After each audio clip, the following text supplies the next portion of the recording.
Hi, my name is Karl, with a K, and I'm an Army civilian. My supervisors say I don't know enough about the Army.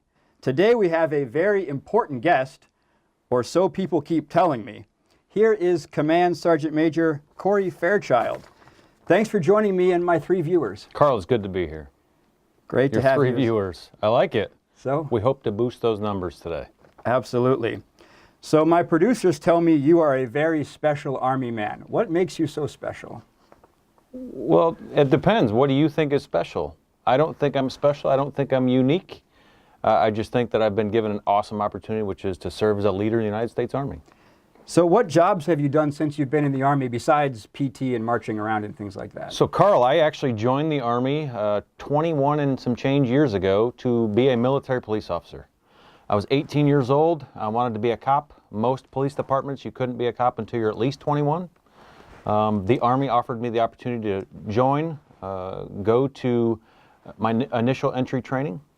So I went through it. I became a police officer in the Army, and I got to start enforcing law, pulling people over, even civilians like you, on a federal installation, and kind of enforce law within those states. So that's what I joined the Army to do. Since then, I've got to be a member of a special reaction team, which is the Army's version of SWAT. So I was on a SWAT team, which was a pretty cool job. I was a drill sergeant, so I was one of those people that got to take civilians through the soldierization process and kind of reform some of their norms and go through that process and bring them into the fold of being a soldier. And then I've been a first sergeant, which was leading at a company level. I'm at a battalion level now, which is, you know, anywhere between, and it varies across the Army, between 300 and 1,000 soldiers. Whereas a first sergeant, I was more around the 200 or less level. Yeah, so drill sergeant, would you say your primary motivation to do that was so you could yell at people? No, it wasn't so I could yell at people at first. At first, it was some of the soldiers I felt like I was getting. They weren't as trained as I thought they should be, so I said, hey, rather than pointing the finger at somebody else, I wanted to go fix it. Yelling was just a byproduct of that. So where are you from originally? I'm originally from upstate New York. Yes, the other part that has more cows than people, not the city. Upstate New York, that's where I'm from. So now that you've spent some time in Chicago, what's it like to have real pizza? So real pizza is based on user. So I like thin crust pizza. I'm a New Yorker, not thick pizza. And if it takes 45 minutes to make, that's too long.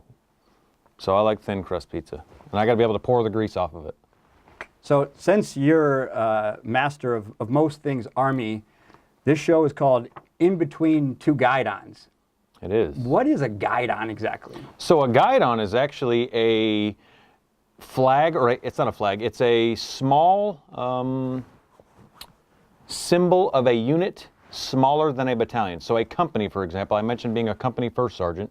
We have 6 companies assigned to the Chicago Recruiting Battalion. Each of them have a small, I think it's 24 inches by 18 inch piece of cloth. For us, it's white, and it has the recruiting emblem.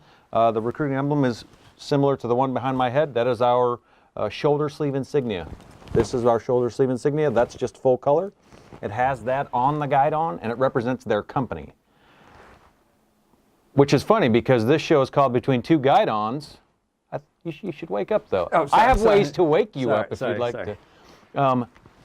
This right here says Between Two Guidons, but these are flags. So why is this called Between Two Guidons when they're between 2 flags? It wasn't my idea. Right, so between 2 I'm colors. I'm not here voluntarily. Oh. This is. So you didn't volunteer? This is not an all-volunteer force here on the Karl Show. But the Army's been all volunteer since the 70s. We've been recruiting people into the Army since the 70s. Yeah. So you've had all this time to join. What's taking so long? Ineptitude? I'm not sure. Carl, there's a job for everyone in the Army.